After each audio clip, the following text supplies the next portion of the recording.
भारत के राष्ट्रपति तीनों सेनाओं के मुखिया, संविधान के रक्षक और देश के प्रथम व्यक्ति कहलाते हैं। उनके निवास यानी कि राष्ट्रपति भवन की सुरक्षा में एक बड़ी चूक सामने आई है। राष्ट्रपति भवन से एक लड़के और लड़की को गिरफ्तार किया गया है। ये दोनों रात के समय एक कार के जरिए भवन में दाखिल हुए थे। आज तक की एक रिपोर्ट के मुताबिक घटना 15 नवंबर की है। राष्ट्रपति भवन में तैनात सुरक्षा कर्मियों को सूचना मिली कि गेट नंबर 35 से एक कार में सवार एक लड़का और लड़की परिसर में घुस रहे हैं। इसके तुरंत बाद वहां तैनात सुरक्षा कर्मियों ने उन्हें रोक लिया। पूछताछ के बाद दोनों को गिरफ्तार कर लिया गया। मीडिया रिपोर्ट्स के मुताबिक लड़का नशे में था। वे दिल्ली के संगम विहार का रहने वाला है, जबकि उसके साथ मौजूद लड़की उसकी दोस्त थी। इस घटना के बाद राष्ट्रपति भवन की सुरक्षा को लेकर कई तरह के सवाल दिमाग में घूमने लगते हैं, जैसे राष्ट्रपति और राष्ट्रपति भवन की सुरक्षा कितनी पुख्ता होती है और किस एजेंसी को इसकी जिम्मेदारी दी गई है। आइए विस्तार से जानते हैं इन सवालों के जवाब। पहले बात करते हैं कि राष्ट्रपति भवन की सुरक्षा किसके पास है। जब भी राष्ट्रपति किसी कार्यक्रम में जाते हैं तो उनके आसपास कई सारे बॉडीगार्ड्स मौजूद होते हैं, लेकिन ये काफिला आखिर होता किन लोगों का है? दरअसल इस काफिले में जो गार्ड्स होते हैं उन्हें प्रेसिडेंट्स बॉडीगार्ड्स यानी पीबीजी और हिंदी में राष्ट्रपति के अंगरक्षक कहा जाता है। ये भारतीय सेना की घुड़सवार रेजिमेंट का हिस्सा होते हैं।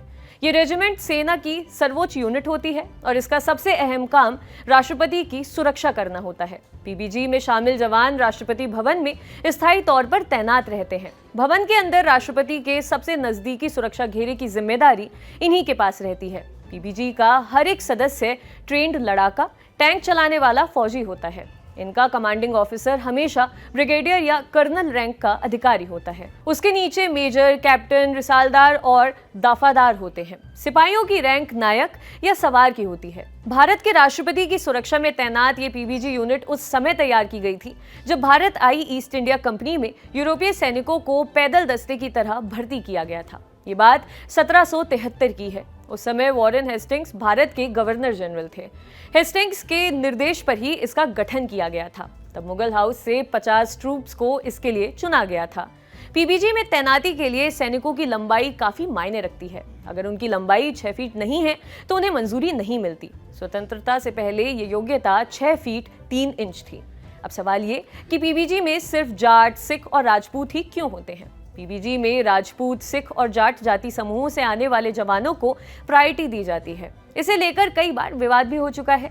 कई बार अदालतों में याचिकाएं भी लगाई जा चुकी हैं। साल 2013 में भारतीय सेना ने सुप्रीम कोर्ट में कहा था कि राष्ट्रपति की सुरक्षा की कुछ विशेष आवश्यकताओं के चलते राजपूत, जाट और सिख जाति समूहों से आने वाले जवानों को ही पीबीजी में भर्ती किया जाता है।